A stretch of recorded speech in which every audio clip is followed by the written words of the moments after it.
Hey guys, ಎಲ್ಲರಿಗೂ ನಮಸ್ಕಾರ. ಇವತ್ತಿನ ಒಂದು ವಿಡಿಯೋದಲ್ಲಿ ಸೆಕೆಂಡ್ PUC ನ ಒಂದು ಅಪ್ಡೇಟ್ ತಿಳಿಸ್ಕೊಡ್ತೀನಿ. ನನ್ನ ಚಾನಲ್ಗೆ ಸಬ್ಸ್ಕ್ರೈಬ್ ಮಾಡ್ಕೊಂಡಿಲ್ಲ ಅಂದ್ರೆ ಸಬ್ಸ್ಕ್ರೈಬ್ ಮಾಡ್ಕೊಂಡು ಪಕ್ಕದಲ್ಲಿರುವಂತ ಒಂದು ಬೆಲ್ ಐಕಾನ್ ಕ್ಲಿಕ್ ಮಾಡೋದು ಮರಿಬೇಡಿ. ಸೊ ಮೊದಲನೇದಾಗಿ ಇನ್ನೇನು ಎಕ್ಸಾಮ್ ಹತ್ರ ಬರ್ತಿದೆ, ನೀವು ಆಲ್ ಟಿಕೆಟ್ ಎಲ್ಲಾನು ಕೂಡ ನಿಮ್ಮ ಒಂದು ಕಾಲೇಜ್ಗಳಲ್ಲಿ ಹೋಗಿ ಇಸ್ಕೋಬೇಕಾಗುತ್ತೆ. ಅದಕ್ಕಿಂತ ಮುಂಚೆ ಟೆಂಟೇಟಿವ್ ನ ಒಂದು ಆಲ್ ಟಿಕೆಟ್ ಅವರ ಒಂದು ವೆಬ್ಸೈಟ್ ನಲ್ಲಿ ಅನೌನ್ಸ್ಮೆಂಟ್ ಮಾಡಿದ್ದಾರೆ ಅಂತಾನೆ ಹೇಳ್ಬೋದು. ವೆಬ್ಸೈಟ್ ನ ಒಂದು ಲಿಂಕ್ ಬಂದು ನಮ್ಮ ಒಂದು ಟೆಲಿಗ್ರಾಮ್ ಚಾನಲ್ ಅಲ್ಲಿ ಇರುತ್ತೆ, ಡಿಸ್ಕ್ರಿಪ್ಷನ್ ಲಿಂಕ್ ಕೊಟ್ಟಿರ್ತೀನಿ. ಪ್ರತಿಯೊಬ್ಬರು ಕೂಡ ಹೋಗಿ ಜಾಯ್ನ್ ಆಗಿ ನಮ್ಮ ಒಂದು ಟೆಲಿಗ್ರಾಮ್ ಚಾನಲ್ಗೆ ಜಾಯ್ನ್ ಆಗಬೇಕಾಗುತ್ತೆ. ಕ್ಲಿಕ್ ಮಾಡ್ಕೊಂಡು ಲಿಂಕ್ ನ ನೀವಲ್ಲಿ ಅಪ್ಲೈ ಮಾಡಬಹುದು, ಅಂದ್ರೆ ಡೌನ್ಲೋಡ್ ಮಾಡ್ಕೋಬಹುದು. ಸೊ ಮೊದಲನೇದಾಗಿ ಇದೊಂದು ಆಲ್ಟರ್ನೇಟಿವ್ ನ ಒಂದು ಆಲ್ ಟಿಕೆಟ್ ಆಗಿರುತ್ತೆ, ಅಂದ್ರೆ ಟೆಂಟೇಟಿವ್ ಆಲ್ ಟಿಕೆಟ್ ಆಗಿರುತ್ತೆ. ಇದ್ರೊಳಗೆ ನೀವು ನಿಮ್ಮ ಒಂದು ಹೆಸರಾಗಿರ್ಬೋದು, ಮತ್ತೆ ಇನ್ನೊಂದು ರೋಲ್ ನಂಬರ್ಸ್ ಆಗಿರ್ಬೋದು, ಸಬ್ಜೆಕ್ಟ್ಸ್ ಆಗಿರ್ಬೋದು, ಪ್ರತಿ ಒಂದನ್ನು ಕೂಡ ಚೆಕ್ ಮಾಡ್ಕೋಬೇಕಾಗುತ್ತೆ. ಏನಾದ್ರೂ ಮಿಸ್ಟೇಕ್ ಇತ್ತು ಅಂದ್ರೆ ನಿಮ್ಮ ಒಂದು ಕಾಲೇಜು, ನೀವು ಯಾವ್ದು ಕಾಲೇಜಲ್ಲಿ ಓದ್ತಿದ್ರೆ ಆ ಒಂದು ಕಾಲೇಜ್ಗೆ ಹೋಗ್ಬಿಟ್ಟು ಹೇಳ್ಬೇಕಾಗುತ್ತೆ, ಈ ಒಂದು ಮಿಸ್ಟೇಕ್ ಬಂದಿದೆ, ನನ್ನ ಸಬ್ಜೆಕ್ಟ್ ಅಲ್ದಿರ ಬೇರೆ ಒಂದು ಸಬ್ಜೆಕ್ಟ್ ಅಪ್ಲೈ ಮಾಡಿಲ್ದಿರೋ ಸಬ್ಜೆಕ್ಟ್ ಬಂದ್ಬಿಟ್ಟಿದೆ. ಸೊ ಅವನ್ನೆಲ್ಲನೂ ಕೂಡ ಕರೆಕ್ಷನ್ಸ್ ನೀವು ನಿಮ್ಮ ಒಂದು ಕಾಲೇಜ್ನಲ್ಲಿ ಮಾಡ್ಕೋಬೇಕಾಗುತ್ತೆ. ಓಕೆನಾ? ಇದು ಫೈನಲ್ ಆಲ್ ಟಿಕೆಟ್ ಕೂಡ ನೆಕ್ಸ್ಟ್ ಬರುವಂತ ಒಂದು ವಿಡಿಯೋಸ್ಗಳಲ್ಲಿ ಅಪ್ಡೇಟ್ ಕೊಡ್ತೀನಿ, ಅದನ್ನ ಬಿಟ್ಟಿಲ್ಲ.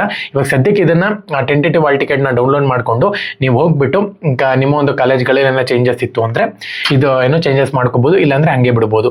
ಸೊ ಮೊದಲನೇದಾಗಿ ನೀವೇನ ಸೆಕೆಂಡ್ PUC ಎಕ್ಸಾಮ್ ಬರೀತಿದ್ದೀರಾ ಅಂತ ಹೇಳೋದಾದ್ರೆ ನಿಮ್ಗೆ ಪಾಸಿಂಗ್ ಪ್ಯಾಕೇಜ್ ಏನೋ ರಿಕ್ವೈರ್ಮೆಂಟ್ ಇತ್ತು ಅಂದ್ರೆ ನಾವು ಕೊಡ್ತಿದ್ದೀವಿ. ಇವಾಗ ಸೆಕೆಂಡ್ PUC ಆಗಿರ್ಬೋದು, ಮತ್ತೆ SSLC ಆಗಿರ್ಬೋದು, Kannada medium, English medium, science, commerce ಮತ್ತೆ ಆರ್ಟ್ಸ್ ಮೂರ ಒಂದು ಕೋರ್ಸ್ಗಳಿಗೂ ಕೂಡ ನಾವಿಲ್ಲಿ ಪಾಸಿಂಗ್ ಪ್ಯಾಕೇಜ್ ನ ಕೊಡ್ತಿದೀವಿ. ಒಂದು ವೇಳೆ ನೀವಿನ್ನ ಏನೂ ಇಲ್ಲ ನನ್ನ ಹತ್ರ ಗುರು ಓದಕ್ಕೆ ಅನ್ನೋರು ಈ ಒಂದು ಪಾಸಿಂಗ್ ಪ್ಯಾಕೇಜ್ ನ ತಗೋಬಹುದು. ರಾತ್ರಿ ಓದಿ ಬೆಳಗ್ಗೆ ಪಾಸ್ ಆಗ್ಬೇಕು ಗುರು ಅಂತ ಒಂದು ಪಾಸಿಂಗ್ ಪ್ಯಾಕೇಜ್ ಇದು. ಇಲ್ಲಿ ಸ್ಕ್ರೀನ್ ಮೇಲೆ ನಂಬರ್ ಬರ್ತಿರುತ್ತೆ ನೋಡಿ, ಆ ಒಂದು ನಂಬರ್ಗೆ ವಾಟ್ಸಪ್ ಅಲ್ಲಿ ಜಸ್ಟ್ ಹಾಯ್ ಅಂತ ಹೇಳಿ ಮೆಸೇಜ್ ಮಾಡಿದ್ರೆ ಸಾಕು, ನಾನು ನಿಮಗೆ 50 ರೂಪಾಯಿ ಇಸ್ಕೊಂತೀನಿ. ನಾನು ಏನಕ್ಕಪ್ಪ ಅಂದ್ರೆ ಆ ಒಂದು ಪ್ಯಾಕೇಜ್ ರೆಡಿ ಮಾಡೋಕ್ಕೋಸ್ಕರ. ಸೊ ಹಂಗಾಗಿ ರೆಡಿ ಇದೆ, ಚಾರ್ಜ್ ಅಷ್ಟೇ ಆ ಒಂದು PDF ಗೆ.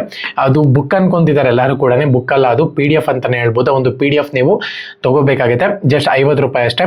ಸ್ಕ್ಯಾನರ್ ಕಳಿಸ್ತೀನಿ, ಪೇ ಮಾಡಿದ್ರೆ ಸಾಕು, ಆ ಒಂದು PDF ನಿಮಗೆ ಸಿಗುತ್ತೆ. ಓಕೆನಾ? ಈಸಿಯಾಗಿ ಓದ್ಕೋಬಹುದು, ಮನೇಲೆ ಕುತ್ಕೊಂಡು ಓದ್ಕೋಬಹುದು. ಏನೋ ನೀವು ಜೆರಾಕ್ಸ್ ತೆಗೆಸ್ಕೊಂತೀರಾ ಅಂತ ಹೇಳೋದಾದ್ರೆ ಅದನ್ನ ನೀವು ಪ್ರಿಂಟ್ಔಟ್ ಕೂಡ ತೆಗೆಸ್ಕೋಬಹುದು. ಓಕೆನಾ? ಎಲ್ಲರಿಗೂ ಕೂಡ all the best. Jai Hind, Vande Mataram. Message ಮಾಡಿ, ಖಂಡಿತವಾಗ್ಲೂ ಕೂಡ ಸೆಂಡ್ ಮಾಡ್ತೀನಿ.